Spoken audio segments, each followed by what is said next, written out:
If 16-year-old you was staring back at you, how hyped would she be right now for you? She would have be like, who are you looking at? Who are you thinking you are? You ain't that. And that's exactly it. And I would have never recognized myself. Never thought I could do it. And limiting beliefs is a constant struggle. So that's one thing I think, your listeners definitely need to understand is like, but it is a struggle every day. Oh, yeah. I have a constant limiting belief of certain things in different places that I belong or not belong, and then I'm not doing certain things right. And I know I have hundreds of faults, you know what I mean? And that's the thing is what I said before about that one step in front of the other is like, I have a very slow progression, and I've always noticed that too. Is like some people can just fly through things and get through it super, super fast, and I've never been that one. It takes me a lot longer. I have ADHD. I have dyslexia. I was literally in speech and language from the time I was in kindergarten until the time I graduated. I've always struggled with so many different factors and things like that, and also again I don't have the family encouragement. I don't have the spouse or any of these other type of things. You know what I mean? It is just me. So there's going to constantly be this remembrance every single day of this isn't your place. This isn't what you're supposed to be doing. But there's this thing about it though, is you just keep showing up. And like when opportunities come, I've learned to take it. I did something I didn't want to do and I didn't think I could do and I wouldn't be good at it. And I'm like, well, just freaking do it anyways, because why not? And it's like one of those things where you look back at yourself and let's say someday, we're all going to go to heaven type thing, right? And we look down and you have that choice. And do you want to see that self that you thought you were going to be at 16, that you weren't going to, make it, or you weren't going to do anything? You're going to be the slow life, whatever it may be or whatever. Or can you see yourself, hey, I accomplished this, I accomplished that. I got to go see this. I got to do this. And that's always the thing that kind of keeps me driving is like, well, where do I want to see myself? Like, again, later on, like, and what can I leave for other people? But like, why not just try? Shit, I'm about to go wait in this place when you dropping the bass in. The beat is at the streets of awaken. I'm making to break my foot off of somebody's ass. I'm waiting for someone to say my name so I can annihilate them. Okay, then everyone was screaming the rape when I was kicking at the gate till it caved in, barely scraping by. But now I'm paid. Look at the paper I raked and I'm caking like Jay-Z and Drake. And I hate when people say that I ain't killing shit. The game is my playpen. I punch you in the face and end up breaking your break bands. I'm far from Hollywood. I'm posted up at the Daisy. Even though the industry say I'm the latest sensation. Drop the stuff at the award show. Becoming complacent. Mama saw me on TV with just a bum in the basement. You a Captain Saber. What up, everybody? You Control You podcast. Another great episode. What am I grateful for today? Family, God, life, as always. Specifically, having the opportunity to be able to do what I love for a living. I was just having this conversation with someone this morning with one of my fighters, and we were talking about how when your work is something you truly love to do and you want to do, it's more or less living your life. You just wake up and live your life. And sometimes life is hard, but there's still a beauty in it. So I'm very blessed that I get to do what I love. And it's not necessarily me going to work. It's me just going to live my life. So I feel very honored by that and very grateful for that. And I'm here with Pamela Fox, entrepreneur, and to me, superwoman. I've literally watched this woman train firsthand, got to train next to her, and now she's out there doing her thing, killing it. What are you most grateful for? Thank you, Mark. I appreciate that. And thank you for having me on, of course. I am grateful for being here today. And of course, this beautiful spring day. I am very much in love with the weather right now. I am all about the heat in the summer. So bring it on. Absolutely. That's what I'm ready for. Training outside again. So nice. Grateful for, challenging myself, like being here on my first ever podcast. You get to be my first ever, so maybe not the last. But yeah, I won't be the last. I won't be the last. You're doing too many things. There's no way I'll be the last. So that's what's up. That's super dope. The weather is really nice out. It's hooping weather. That's what I say. But okay. So I say entrepreneur. What is your business? What is it that you do? Well, entrepreneur, as you can know, it's one of those that you wear a lot of different hats. And when you're an entrepreneur, there's not one thing that you're not pretty much doing. I feel like you do everything. So I own a Salon Suites here in Madison, Wisconsin. So I have 12 different individual beauty suites, from a hairstylist, barbers, massage therapist, spray tanning artist. I've got them all in there. I even have a sauna business, as you know. Another little side thing that's in there. And then I have my own business inside of that as well, obviously, that I cut hair, body wax, all the good stuff, And then I teach fitness. I compete in high rocks competitions. I just had my 20th competition here 2 weeks ago, yeah. And we'll be going to my 4th World Championships. So that's exciting.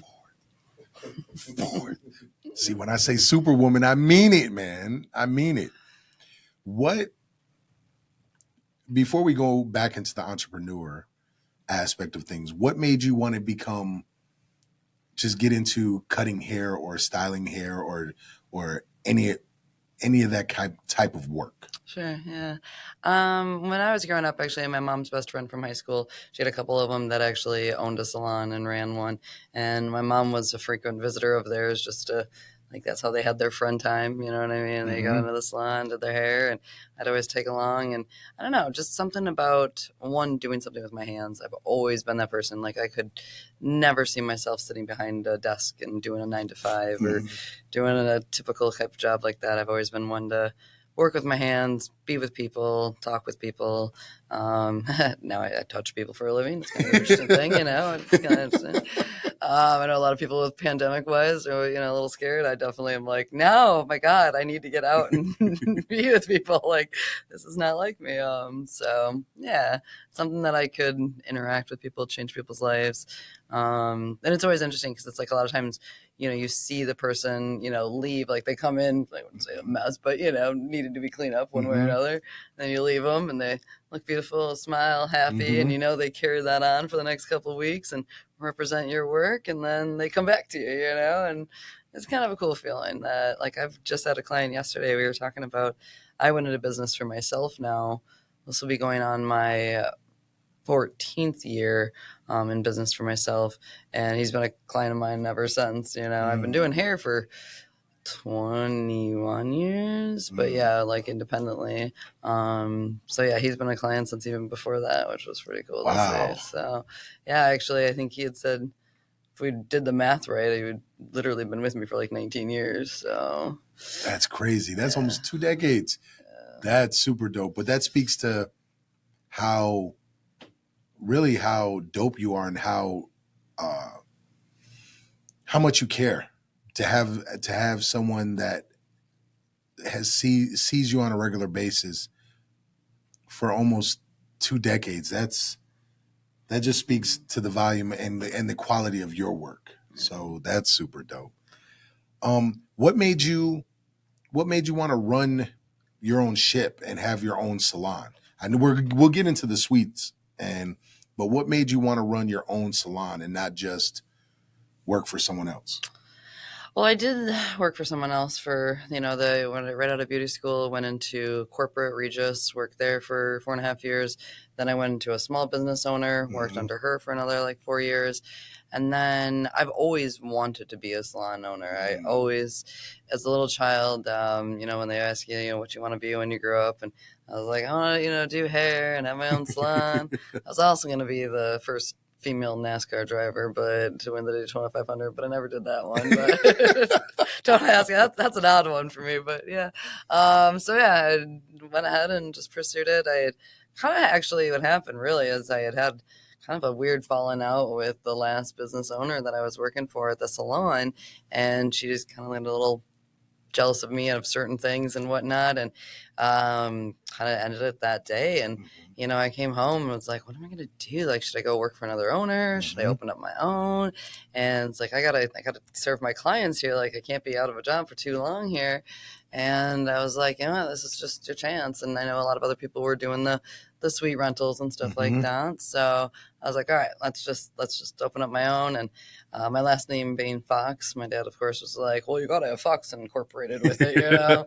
So then it became Foxxy Salon. Actually, the original title is Foxxy Salon Hair and Wax Specialist. And now it's just Foxxy Salon Suites and whatnot. But yeah, I rented from quite a few different other owners, and good and bad. I had a lot of really bad ones, actually. So then it just became one of those where I'm like, what if I just find a place and I release out spaces and then I have a secure space for myself? So kind of went to the next thing, and yeah, so that's where we are now. I don't own the building, so I am still renting, though, from the owners, but it's definitely positioned me in a lot of different ways and has shown me a lot of good stuff. And I've been able to bring in a lot of stylists that are, you know, fresh. Actually, majority of my stylists that have rented from me have never rented anywhere else and have came straight from a salon and then went independent. And one that you may know, Rogers, I'm really proud of. It's actually Nestor's barber. He now has opened up his own full barber shop, where now he's going ahead and mentoring other guys and that kind of stuff. And so it's just kind of cool to like be a part of all of that and the different stages of everyone else's career. And I always kind of thought, I didn't know it's not a huge profitable thing, but at the same time, that's not really what I went into business for. It was more just to, like, my thought is like, the more successful I help everyone else, the more successful in the end I'll be. But like, if I can build them up more, you know what I mean? It's just more giving back, and that's good that way. So, no, it's something that finding a safe space for them to grow their business. I love it, because something I've talked about multiple times, other entrepreneurs that we've had on here, other people that we've had on here, it's always being in service of others, helping others out, and the money will come. The money will definitely come, and it may not be, you know, private jet money, but money will be there, and you'll be able to live a nice life off of that. So you decided to move on your own and went through those experiences, get your own suites. Now, when you make that transition, now see, I'm in a very blessed situation here, because I remember you move, like, I met you shortly after moving in there, and you were still like, there were still construction things going on and certain things that were being done in that building. And so what was that like when you first get these suites and you have your business there, but the rest of the suites are open, and now it's like, okay, I got to fill these. I'm basically paying for all of this, and the goal is all these will pay for itself. But you're having to work, run your own business, and pay for all this other space that's not being utilized yet. What was that like at first, when you first decided to do that, and you're looking at these empty buildings like, oh my goodness, what's going on here? What was that feeling like? Definitely a trip. Yeah, that was a little bit of hell. When I first signed my lease, the day after I signed my lease, actually my car got broken into, and I had opened up a new bank account, and I still had other existing bank accounts. I had just so much stuff stolen and so much business stuff. So there was a lot of that I had to like cycle through. And then when it came to construction, I'm single. I've been doing all this myself.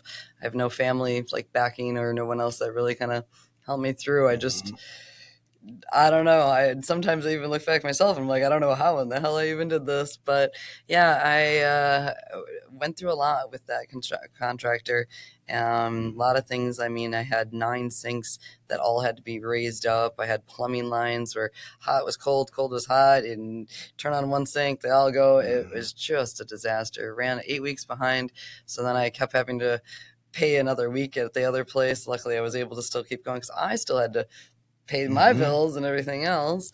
And then eventually moved in, and I had no tenants because I ran behind. I was supposed to actually have people lined up, and then they needed to get into a space, kind of like me, and they didn't. They had to go sign somewhere else.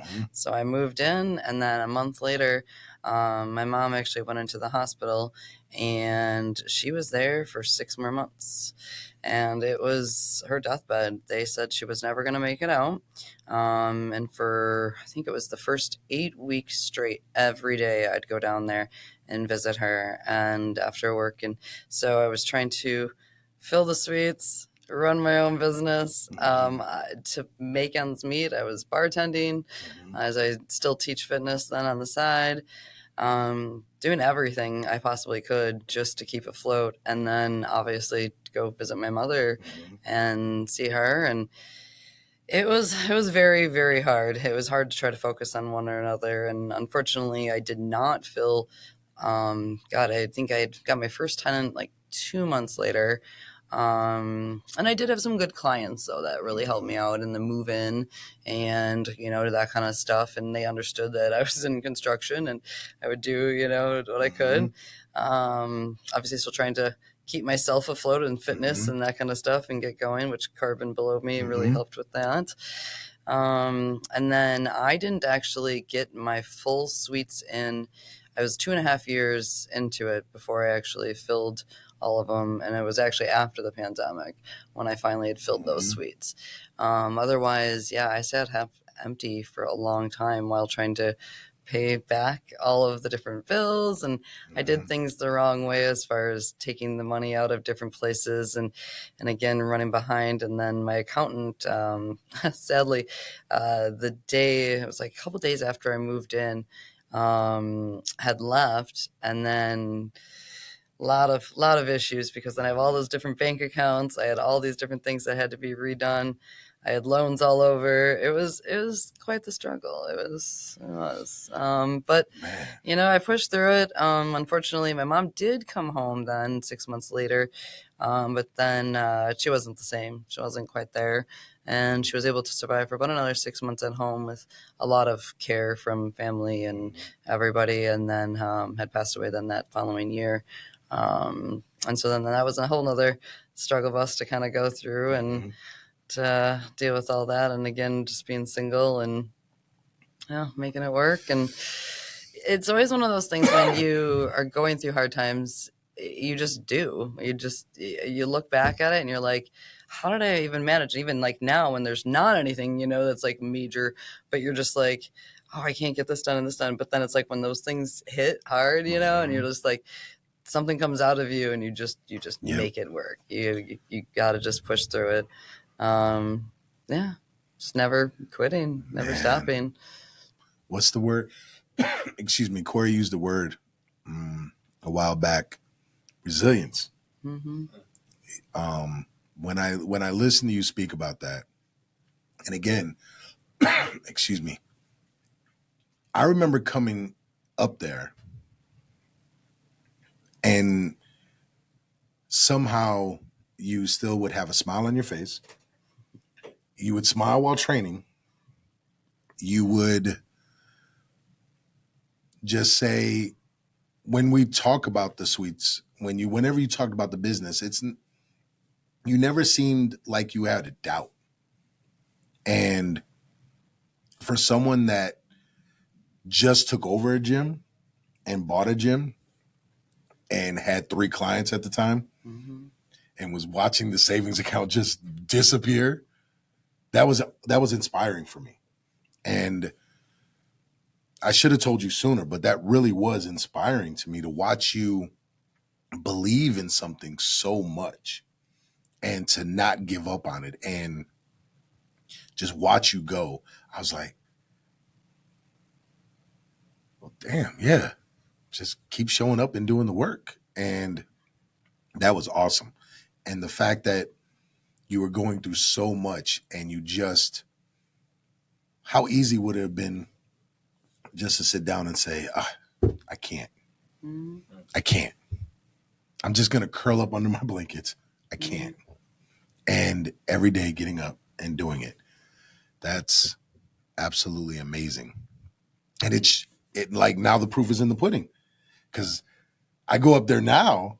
I was just in the sauna, a couple weeks ago, 3 weeks ago, something like that. Everything is full. And it's not just full. People are coming in and out. And like you got clients they have clients coming and going. And I'm like, man, she's killing it, yo. She's absolutely killing it. Like, this is awesome. I'm like, whoa, someone's in that room. Whoa, that's dope. And so how does that make you feel now? And you survived the pandemic. Grateful. Let's not get it twisted. Yeah. A lot of businesses didn't. And you survived that and came back, and now you're even stronger. How does that feel? Grateful. Very, very grateful. Yeah. Very grateful. Grateful people like you. And I guess we really hadn't said that, like, you know, we're in a building, right? And I don't own it, but then there's other people in there. And so Carbon World Health obviously is below us. And that's been how we met. Yeah. But also too been a huge part of my success from, you know, not only the owners, obviously Nestor and Ashley and everything they've done, but then too just all of the trainers and everybody, you know, has just kept it going. And they, of course, just like any gym, you know, you're going to cycle through all of them, you know, and that kind of stuff. But, you know, you can take a piece from everybody and you learn from that. And that has been one of the biggest helps, you know, and trying still something, you know, I'm working on. And that's the same thing you said before too. It's like, how do you get up every day and like that kind of stuff. And it's like, that's a struggle every day. You know what I mean? There's, I would say a lot of times you don't want to get up. You don't want to go. And like now I train so much for this High Rocks and it's like, you don't want to do these things, but you know that it's going to pay off. And what other way of thinking is there, right? Like, why think differently? Because that's negative energy. So just keep it going, keep it positive. Our mind's going to go, and especially with females, we're going to have hormones. We're going to have all different things that are going to play tricks on us. And those, you know, little back of the brain type things that are going to like talk to you and tell you no. But then you're just like, no, I'm going to fight through this and we're going to get through it. And we're going to just keep going. Because I just am like, what's life for if you're not, you know, pushing it, growing it, seeing what your potential is. And, you know, it may be a slow growth. It may just be, you know, 1 inch at a time, 1 foot instead of the other. But, you know, sometimes it'll be miles and sometimes it's just feet. So, but just keep going. Man, that's powerful. I like that. That's a clip. That's a clip. That's a clip right there. That's huge. That's really huge. And yes, shout out Carbon World Health. Shout out Nestor and Ashley. Super dope. I talk about them. Actually, they'll be getting a nice little piece. I'm working on my book. They're getting a nice piece in there because without them, I don't know if I could have transformed and did some of the things that I've done. So, okay. You're running your own business. You have your own suites. You fill your own suites. Now, you've always been into fitness as long as I've known you. You kill it at the gym. What made you decide that you were going to start competing? Because it's one thing to work out, right? And as a former fighter, training to learn how to fight and competing, 2 different animals. So working out is one thing, but deciding I am going to compete, where did that come from? So again, you've known me for a little while now, but you don't know actually far backstory. Now, I mean, I grew up with no fitness background. Nobody in my family is into fitness. In fact, I failed gym class in high school because I refused to run the mile. I was not athletic. I grew up very heavy, overweight. I ate every sugary thing possible. Love my mom to death. My mom, amazing mother. You know, she did the best she could. She had 3 kids. Stay-at-home mom, took care of course, my dad then too.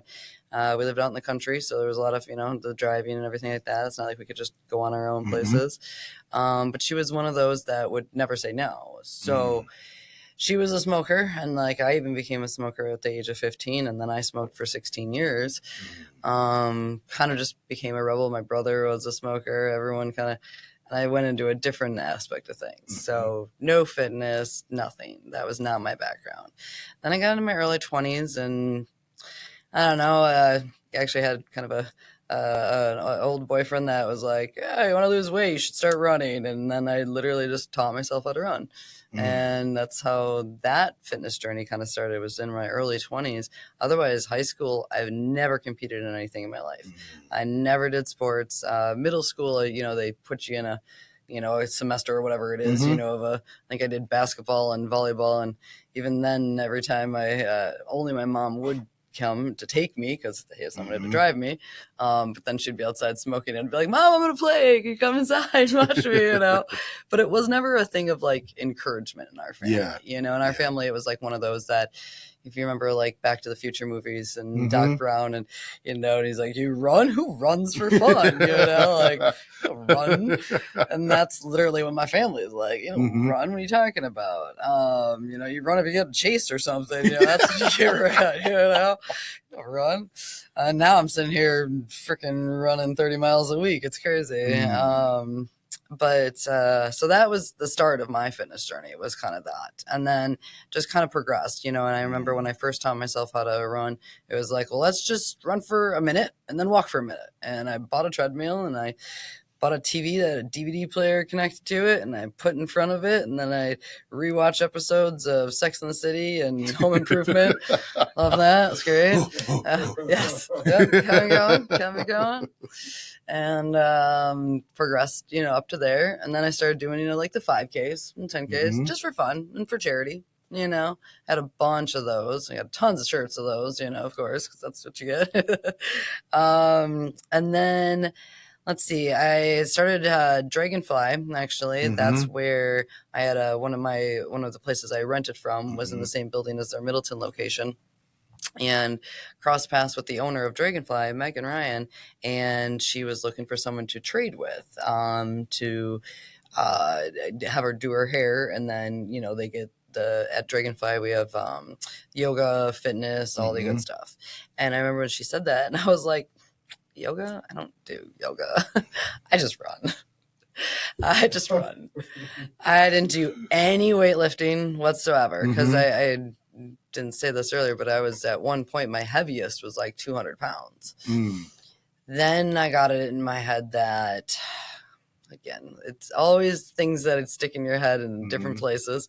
But wanted to get down to 115 pounds, and I was way too skinny, way too skinny. Actually, I had a lot of health issues with that, and ended up with a blood transfusion. I had iron infusions for 3 years.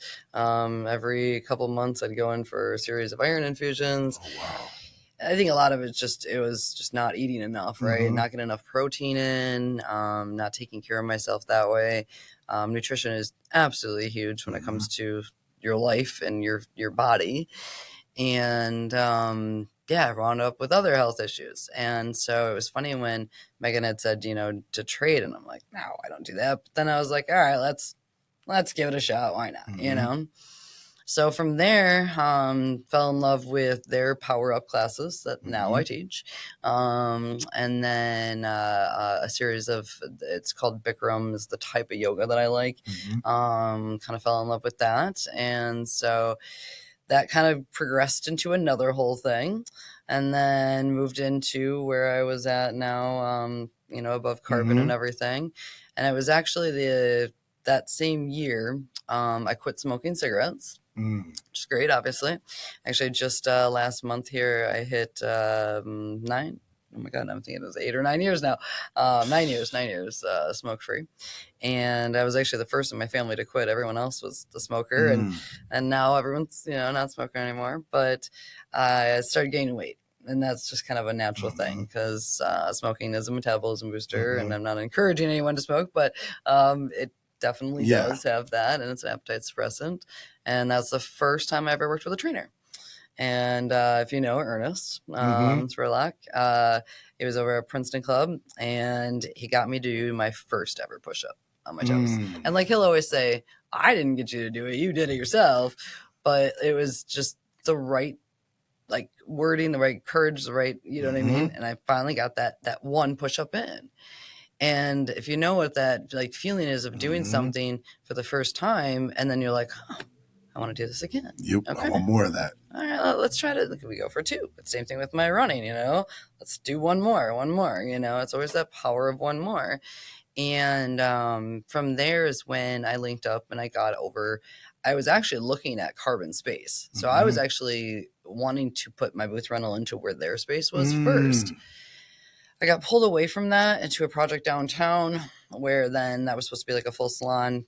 Long story short, didn't work out and came back to looking for spaces on the west side, but Carbon had taken that space. And I already kind of knew one of the people that had worked there. I went to their grand opening, bought one of their packages and stuff, and started working out there. And that's when Ashley was like, well, have you ever seen Second Floor? And I was like, no, my realtor never showed me second floor. And then I was like, oh my God, second floor. It's got windows. It's perfect. It's got the individual rooms. It's got everything I wanted in the booth rental suites I was looking for. And so I was like, I'm going to make this happen. And that's where that like, this is the place. This is, I don't care what the price is, but I'm going to make this happen. And then of course started working out at Carbon and doing their, 6-week challenge and kind of went from there. And then I eventually became then one of their trainers. Again, like I said, they've had so many amazing trainers over the years, and I've learned from each one of them different parts. But one of their trainers then was doing high rocks and doing a bunch of different other like DECA and Spartan races and all these different competitions and winning too. Ellie was crazy at winning all these things. And after the pandemic, I had joined an insurance team. Again, trying to make ends meet, try to do whatever I could. Like I said, I was bartending, then selling insurance. I was teaching fitness, doing hair, running the booth rental. I mean, like I said, jack of all trades, just gotta do it all to make it work. And it was the insurance team. We were sitting on a Zoom call on New Year's Eve, and we all were committing to something out of our comfort zone. So it was like, okay, everyone commit to doing something out of your comfort zone this next year. And so some people were like, oh, I'm going to sign up for a Spartan race. Some people were like, I'm going to do 75 hard.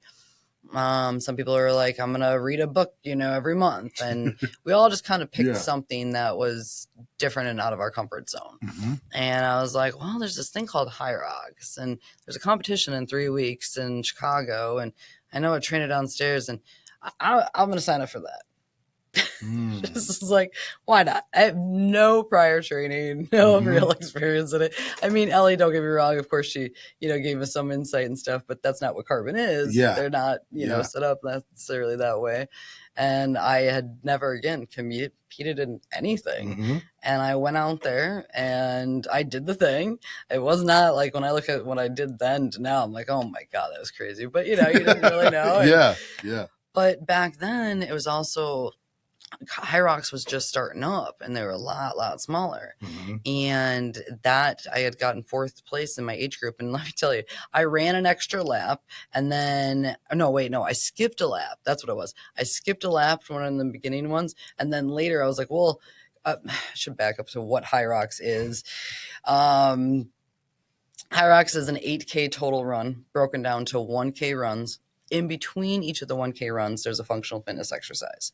So it's a 1K run, then you have a 1,000-meter skier with a skier machine, 1K run, 50-meter sled push, 1K run, 50-meter sled pull with the rope, 1K run, 80-meter burpee broad jump. Those are the worst. Another 1K run, then you have a 1,000-meter rowing machine, another 1K run, then you have a 200-meter kettlebell farmer carry, another 1K run, then you have a 100-meter sandbag lunges, another 1K run, and then you finish with 100 wall balls. I'd rather it's all fight. for time. I'd rather fight. Fighting just seems way easier than that. I tell people all the time, all those competitions are way harder than fighting. I don't care what anybody says. That is a different mental attitude. I would rather just, come on, let's punch each other and kick each other, and let's hug it out afterwards and have a shot or something, or have a glass of whiskey. So you're doing this competition. And so with the 1K runs, depending on the size of the venue, you may do, 1 lap, 2 laps, 3 laps. Some venues are so small, you're doing 4 laps, to get that 1K in. And my very first race, I had skipped a lap because I couldn't figure out counting my laps.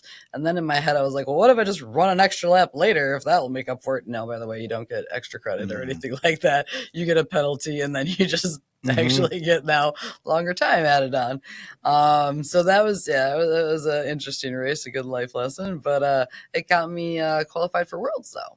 And I was like, what? I just got qualified for the World Championships? Like, this is crazy. This can't be. You know what I mean? In fact, when they send me the notification, you're supposed to send back your acceptance within 48 hours. I didn't. And I told Ellie, I was like, I'm not an athlete. Like, this was just like luck. Like, I don't know. Like, I'm not, like, I don't really belong here, like, this isn't my thing. And so luckily between Ellie and then there was another gym member, actually a couple of gym members had gotten qualified, with their encouragement and just kind of, like, all right, again, I guess try something I've never done. All right, I'm going to accept this. And then, I did do one more race in between that and then the World Championships, which then was in Vegas that year, and went out with Ellie and then the other guy. And that right there is what sold me on High Rocks, though, is once I got to the Worlds and I got to meet people from all over the world, and because it is a World Championship. Now, back then in 2022, there was 1,500 athletes that competed in that World Championships. Next month, the World Championships is back here to the U.S. It hasn't been back to the U.S. since. It's been all over in Europe and everything. It is now going to have 5,000 athletes, and over 550,000 athletes competed this last year. Wow. And we still have some races. There's, I think, 2 or 3 this weekend. And there's, I know New York is the last of the U.S. races for the season. And then the season ends technically then after Worlds. But then there's races right afterwards. Yeah. I mean, because it's worldwide, it's all over. And it's getting harder and harder to compete with all these other athletes, and obviously getting older too. That doesn't help, but in the sense that, like, we're starting to get better training. We're starting to learn more of it, that kind of thing. But, to stay on top. And I will admit, like, I've never had the goal of getting to the elite level. Again, it took me so long to even call myself an athlete. Like, it literally took me until I think it was after Worlds before I was like, okay, I'm an athlete, I guess. I suppose I'm competing now because I'm not used to that. I didn't grow up with that background, and I never had that before. I didn't, and it's, again, there's no like major encouragement from my family to keep it going. It's just me being like, all right, well, let's just keep trying to challenge myself. Can I get better? Can I maybe get a faster time? Because that is the cool thing about High Rocks, is it is the same.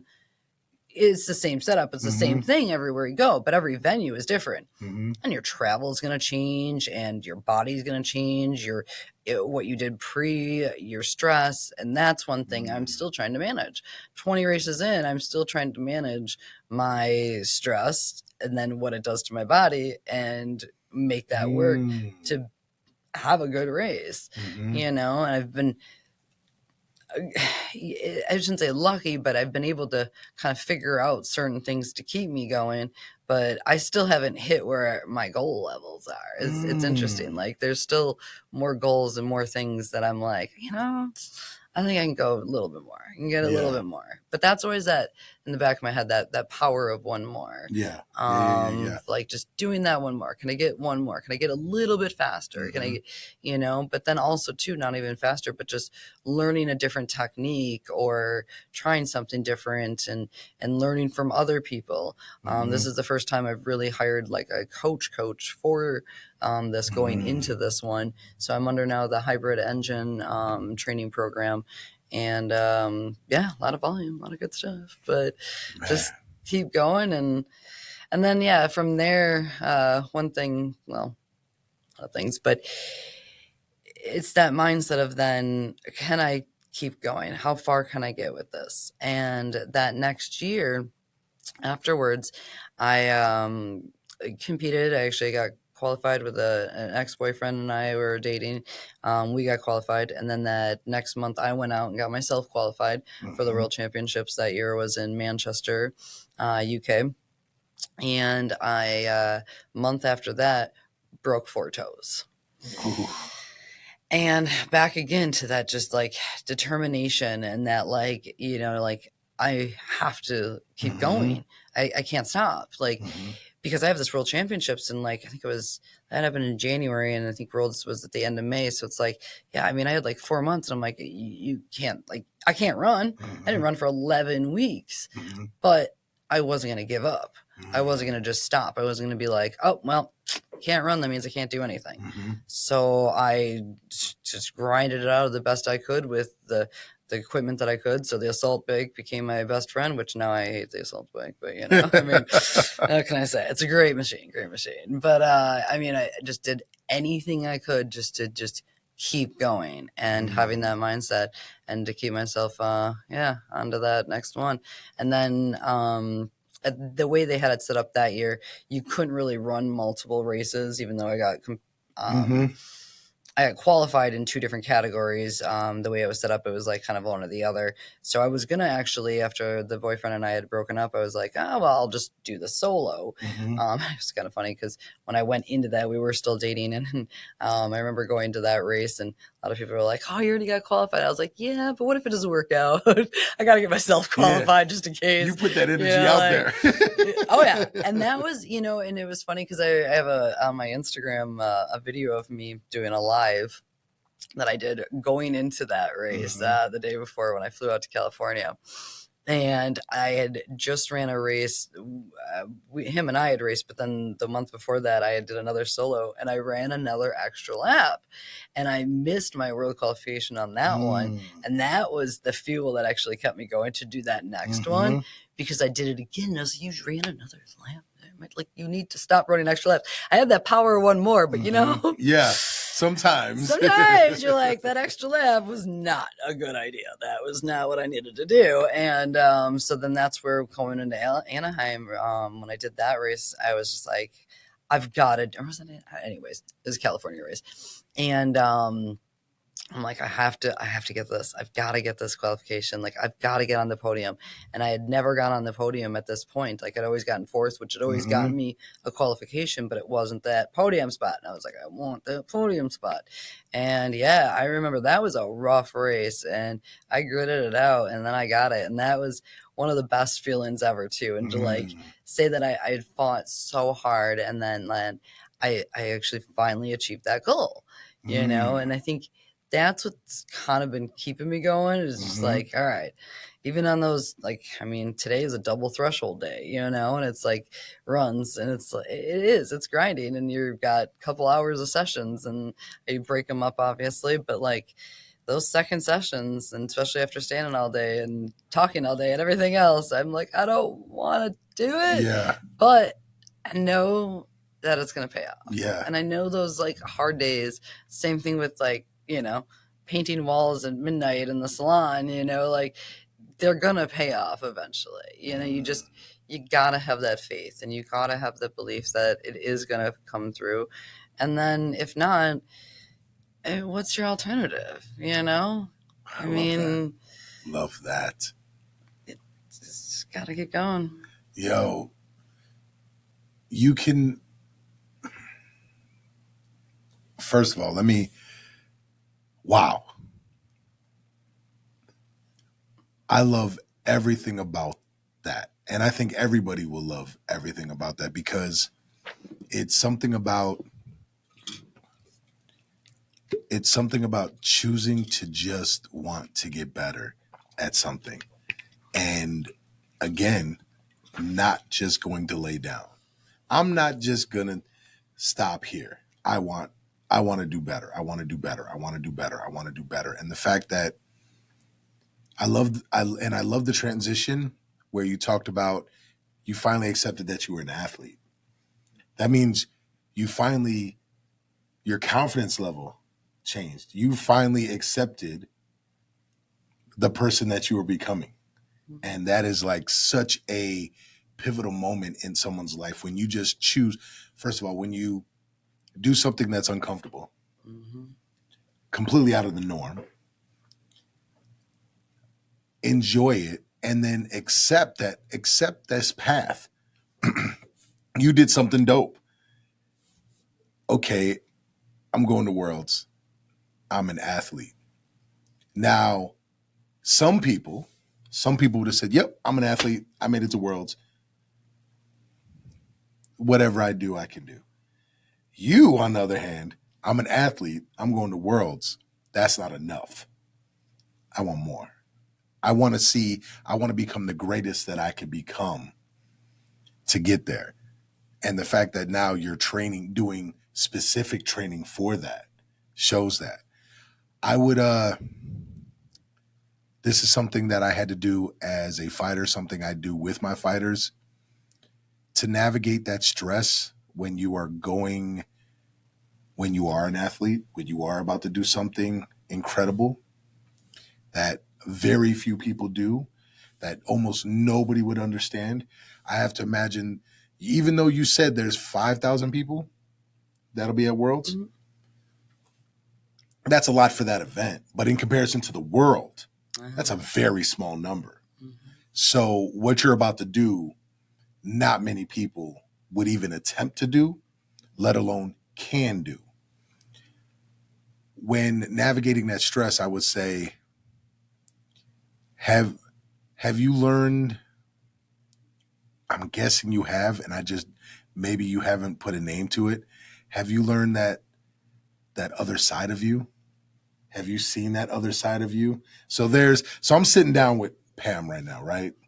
I'm sitting down with Pam. Pam's chilling. She calm, talking, everything's good. But I imagine there's a different person when you're in the middle of that race. Mm-hmm. A completely different, raw person that is like, I am ready to destroy the world in order to get up on that podium as first. Mm-hmm. How often do you talk to that person? How often do you know that person exists? Yeah, like you said earlier, like, you train with a smile on your face. Yeah, no, when I'm competing. When I'm competing, it's funny because, like, I don't even think of anyone else in there. And one of the things I like about High Rocks, too, and there is multiple different divisions, but I've done more of the single and the solo races than I have of the doubles or the teams and everything like that. And it's me against me. You know, I'm just competing against myself, and that's what I like. And I'm just out there running my race and fighting my own demons and everything that's going to come up from, like I said, all of the pre-stresses that I had before and, the race and leading up to it, the travels, no matter what it is. It's like I'm fighting my own self every single race. And every race, that's what is interesting about it, is that, yes, it's the same course, like, setup, but it's a different race every time. Of course. And you're a different person each time. Yes. So each time something else is going to come in there. Yes. And you're going to have another new struggle there you're going to battle with. And for that entire time that I'm out there, I am just repeating the same thing to my head, like, of what I want to get to and where I want to go, and try to visualize that, like seeing myself on the podium, you know what I mean?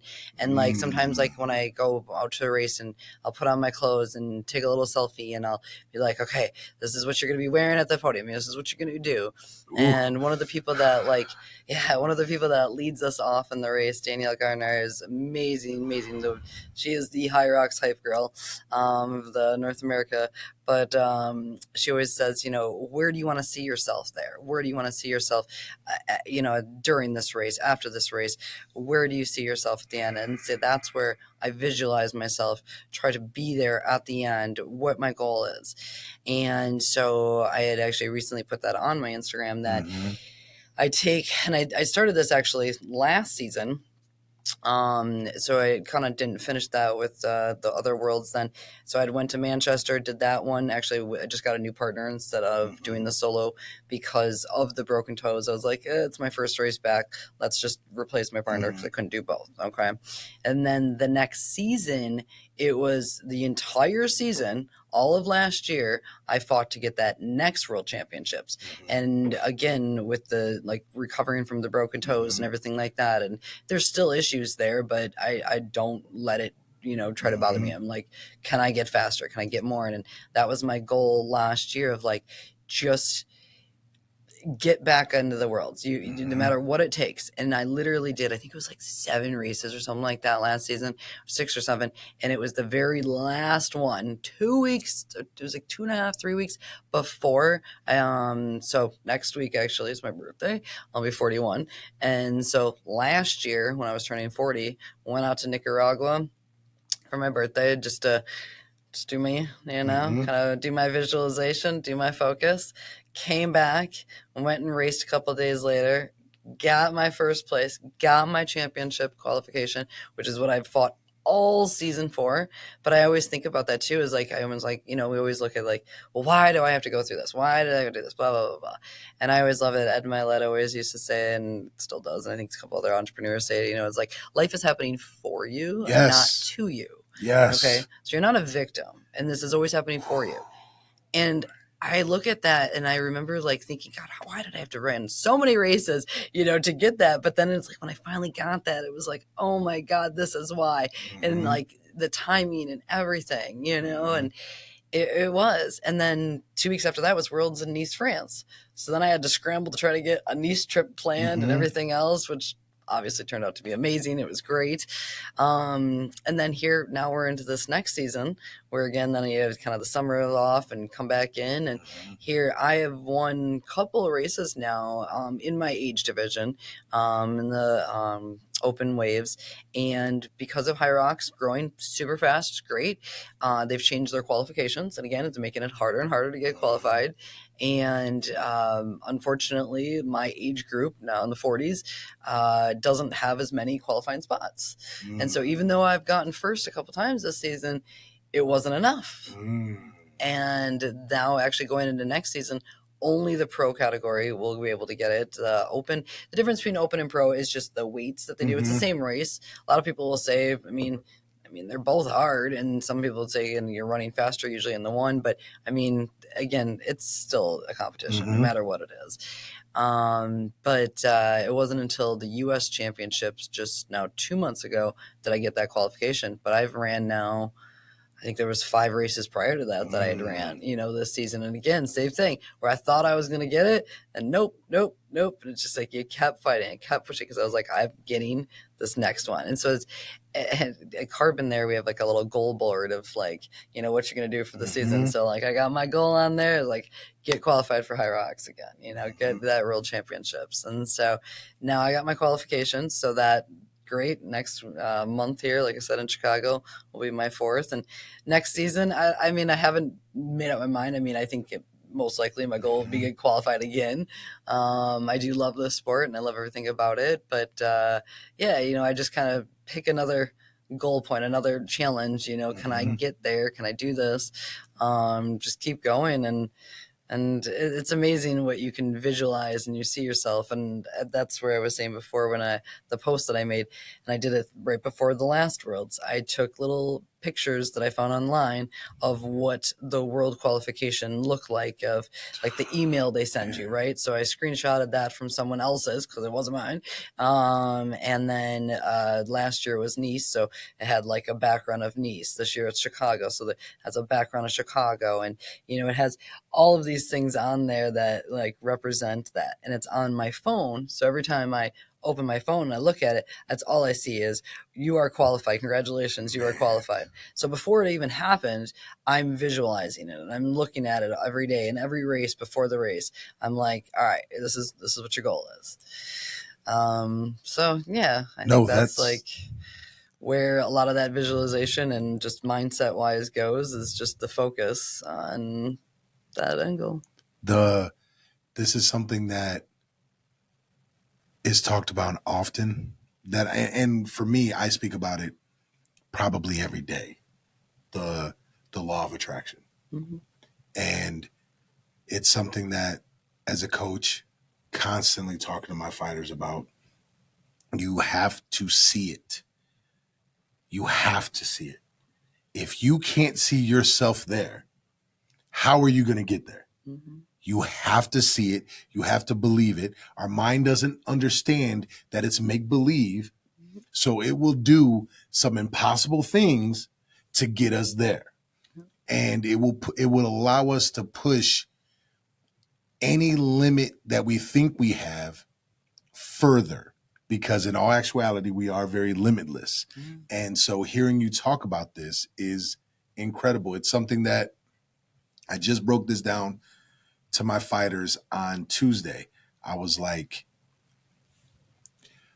clarity. Picture that championship belt around your waist. Mm-hmm. Picture yourself taking pictures with your family with it. Picture where it's going to sit in your car when you drive home. Picture where you're going to put it. Mm-hmm. Picture just picture the weight of it, Mm-hmm. right? And hearing you talk about that, even to the point where it's like, it's on your phone.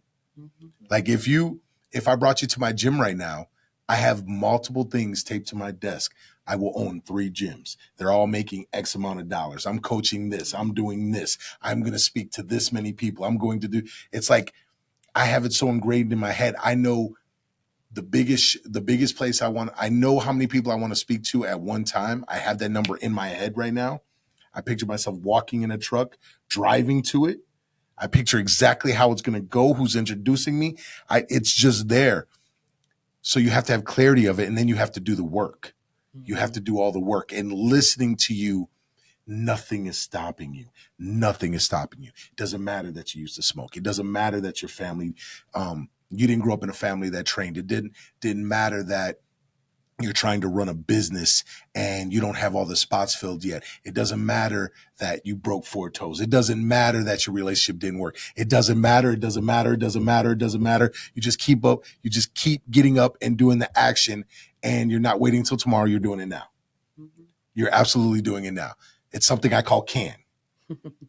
Clarity, action now. Mm-hmm. And that is beautiful to hear you talk about. And this is what I mean by Superwoman. I don't just throw things out there for no reason. I may not speak to you as often as we used to talk, but I'm well aware and seeing what you're doing. And I know your business is thriving.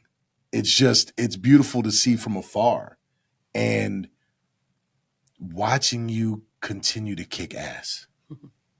Because that's really what it boils down to. You're kicking ass. You're just kicking ass. So when it's funny, when you say you don't know what you're going to talk about on here, listen to everything you just said.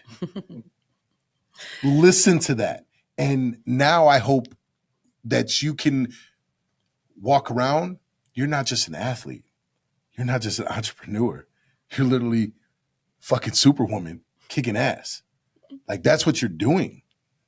And this is something I tell him all the time. And I tell my fighters this. I ask him this question. If you could talk to 16-year-old you, would 16-year-old you be hyped about what you're doing right now? Yeah. Would 16-year-old be like, oh my God, this is what I'm doing?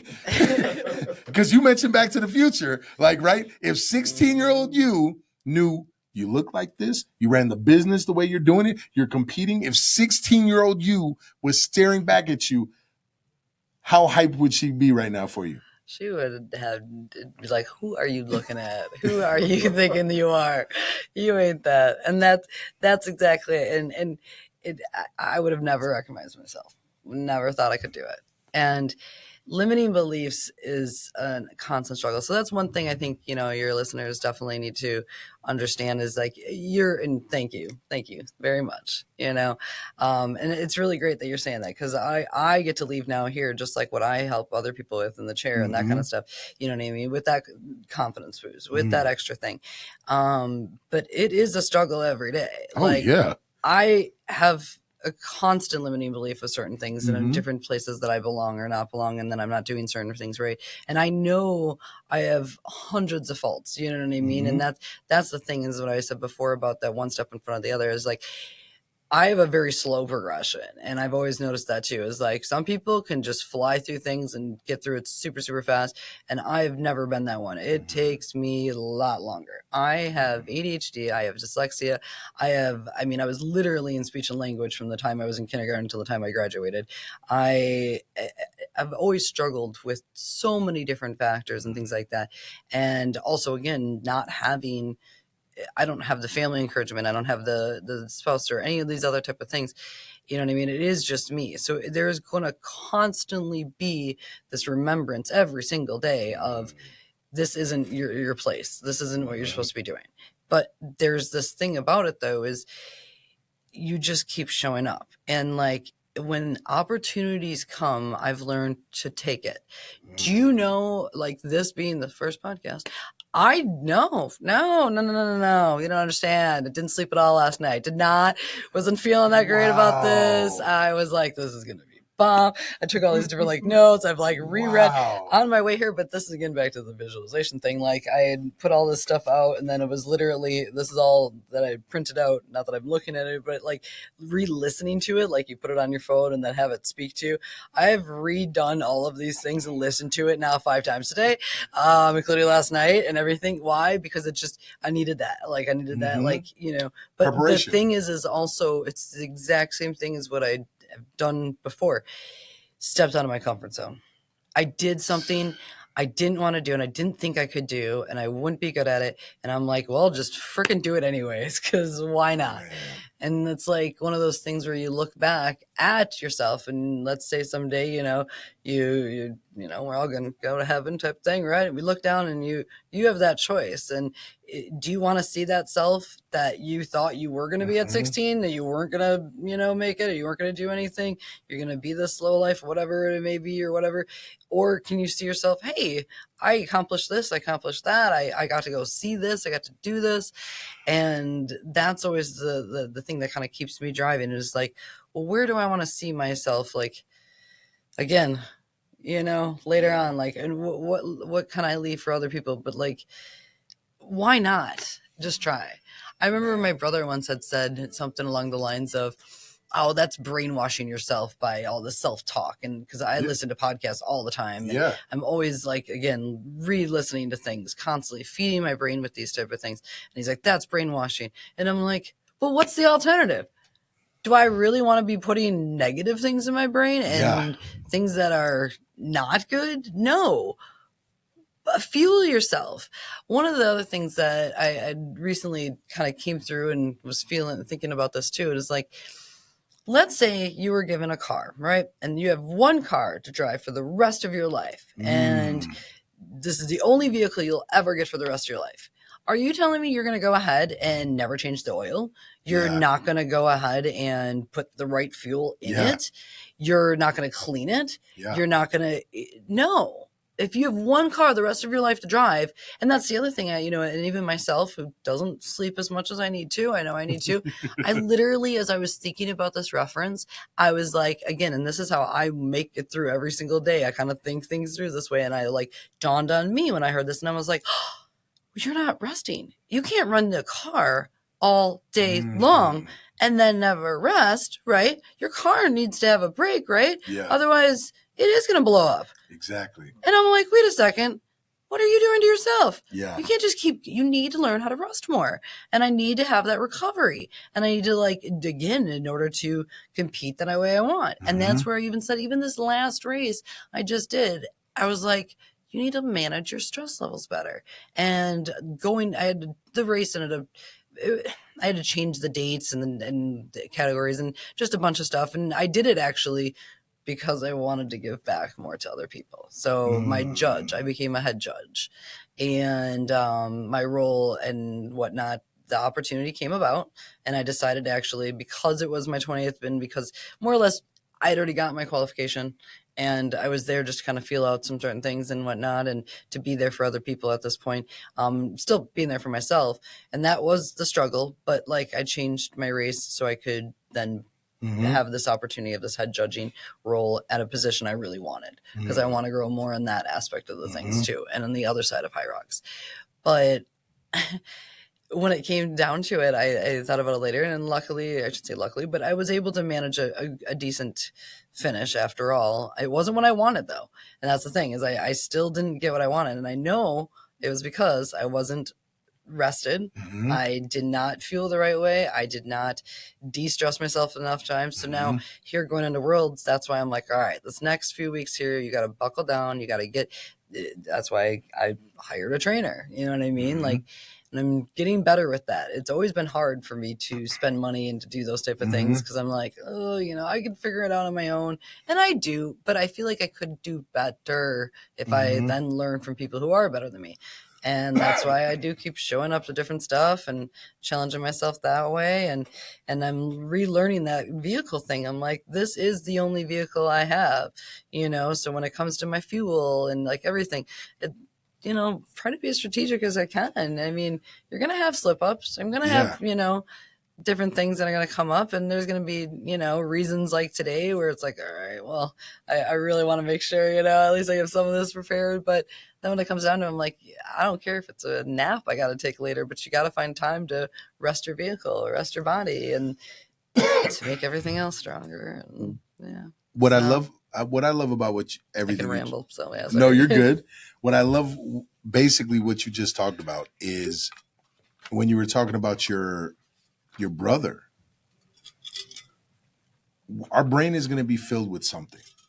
It's always yearning for knowledge. It's always learning. It wants to get something. Otherwise we just die.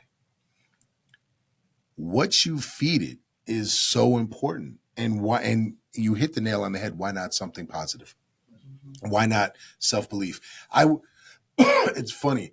There's so many, I didn't realize that there's so many people that think they're below average, they just think the worst about themselves. It doesn't matter what they're doing with their life. They just think the worst. And it's like, do you even understand how hard it is to be alive? First of all, the fact that we're here is a miracle. Like, it's mind blowing. That's just step one. Now, if you're doing something with your life, it's like, why not take the chance to believe in yourself and believe positively in yourself? I don't think it clicked for me until after COVID what Ali truly meant when he said, I'm the greatest. It had nothing to do whether he won or lost. And listening to his interviews and him talking about whether I'm the champ or I'm not the champ, I'm still the greatest. He never downed anyone by saying he was the greatest. He just believed he was himself. He's the greatest version of himself right now. Tomorrow I'm going to get better. And tomorrow I'm going to get better. And tomorrow I'm going to get better. And you're constantly learning. Hearing you talk about this. First of all, I'm sorry that you were so stressed, but I'm happy that you came in. Yeah, I appreciate it so much.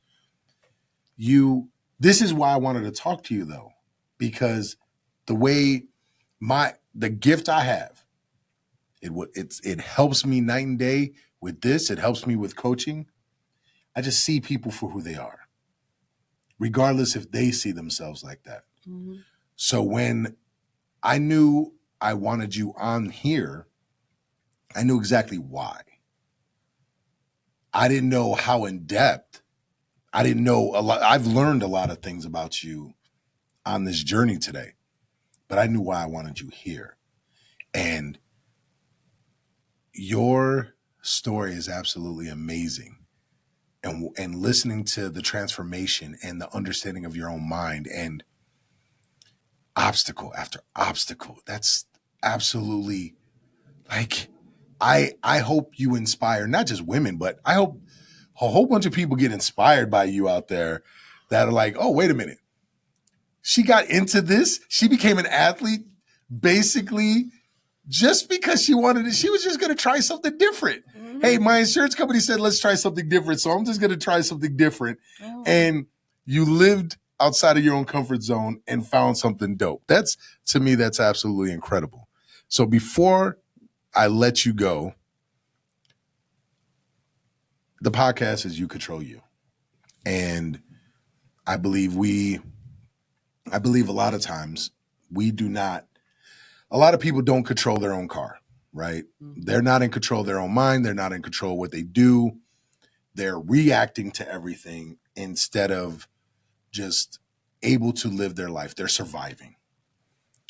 And everybody has a moment or moments in their life where it's like, ooh, I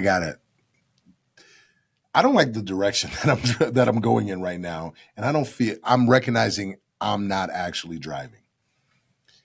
What was that, if you can remember, what was that moment where you were like, I need to take control of my life. I need to start driving my car in the direction that I want it to go in, and I want things to change. What was that moment for you? There wasn't one moment. It's every day. I mean, there's a moment every day that I'm always doing that. I mean, like I said, especially as an entrepreneur, you fail, I feel like, more than you succeed. So, like, this is a constant... Corey's shaking his head too. We all shake our heads like, yeah. This is a constant thing. I mean, there's not just one moment. This is a moment right here. You know what I mean? This is a moment. I mean, there's constant moments I'm going to have of being like, okay, let's go. Let's do this. I don't know how this is going to work out, but we're going to go for it. I think this is the better way of doing it. And whether it works or doesn't, you're going to give it a try. Yeah. I mean, and you keep growing from there, and also surround yourself with people, you know, other successful people is, I think, also the biggest key, you know what I mean?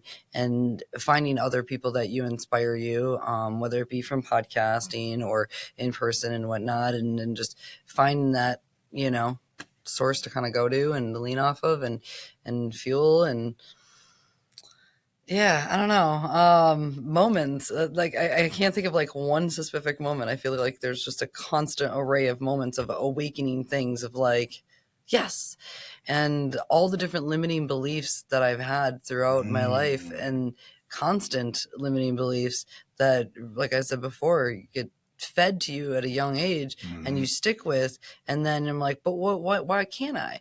And so actually this last year, and so I kind of carry it on like every year. I try to challenge myself to do something else. And, you know, like growing up, again, dyslexia, ADHD, my speech and language teacher in middle school said I could never learn another language because I need to focus on English. So I was never allowed to learn another language. And so then I was like, let's start Duolingo last year. Now, trust me, don't try to get me to speak Spanish right now. I mean, I'm very much broken, and I can understand it more than I can speak it. But I was like, well, why can't I? So I'm doing an app every day, just, you know, a couple minutes a day. Like, why not try to learn Spanish? I was also told from a doctor I could never become a runner because I had too muscular of knees and I was a smoker. And so then I didn't run. I failed gym class. I was like, and I can never run. And then from there, it was like, that's where I said, I could never become an athlete. I could never be this. I could never, you know, all these things. And I'm like, but why can't I? Why not? And just, yeah. You know why I love that question? I love that. You're curious. Yeah. You're literally choosing to be curious about life. There's this old saying that I only hear 70 to, 70 and above, basically. Basically, that's the age group that says this. Never stop looking at life like a child. And I didn't understand what that meant, because I'm like, well, you have to grow up and you have to deal with all these challenges and life is hard and da-da-da. But you don't have to look at the world that way. You can always look at the world as a curious child. Why can't I do that? Why can't I learn that? Why can't I do that? Oh no, I can. I can do that. So let me just go try it. Let me go do it. And every time you do that, that's when another door opens. Yes. You know, yes. It's like, if you feel like you're constantly having those doors closed and you're not getting there, then take that opportunity. And sometimes you got to like listen for it, you know, here comes this opportunity. Be on the podcast. All right. That's a door opening. That's a sign. Take it. Go do it. Go do that challenging thing you think you're not capable of doing or that you can't do or whatever. Go do it anyways. And if it doesn't work out, it doesn't work out. You figure it out then. And you're like, okay, that's not my thing then. But, you got to try it. Jump all in. Just jump all in and do it. Yeah. I love. Yes. Yeah. Yes. I've gotten. And you're also going goosebumps. to fail and fall too. Yes. By the way. That's very normal. But can you pick yourself back up again and do it again? That's how we learned how to walk. Mm-hmm. We just would stand up and fall, stand up and fall, stand up and fall. And we just kept doing it, and now we can walk. Yeah. Same thing with riding a bike, usually for most people. Mm-hmm. Get on a bike, you fall. Get on a bike, you fall. Like, our whole life is that. That is what we're meant to do. Mm-hmm. Fall, get up, do it again, figure it out. You are absolutely amazing. I've gotten goosebumps 3 times. Like, I am hyped, like, oh, this was, thank you. Thank you for challenging yourself. Thank you for pushing past your own limits, your own limits that you thought were there. And thank you for coming on here and sharing your story. Thank you for having me. Man. Thank you for asking. If you didn't get something from this episode, rewatch it. Rewatch it, because there's so many gems that she dropped for you on this that, and some of them are a repeated thing. Keep moving forward. Keep being okay with falling down and getting back up, and take control of your own life, right? Man, this is You Control You, baby. Peace. We out. Shit, I'm about to go wasting in this place when you dropping the bass in. The beat inside the streets of awaken. I'm making to break my foot off of somebody's ass. I'm waiting for someone to say my name so I can annihilate them. Okay, bitch. Everyone was screaming the rape when I was kicking at the gate till it caved in. Belly scraping by, but now I'm paid. Look at the paper I raked and I'm caking like Jay-Z and Drake. And I hate when people say that I ain't killing shit. The game is my playpen. I punch you in the face and end up breaking your break bands. I'm far from Hollywood. I'm posted up at the Days Inn. Even though the industry say I'm the latest sensation. Drop the stuff at the award show. Becoming complacent. Mama saw me on TV with just a bum in the basement. You a Captain Saber, who you just I think your baby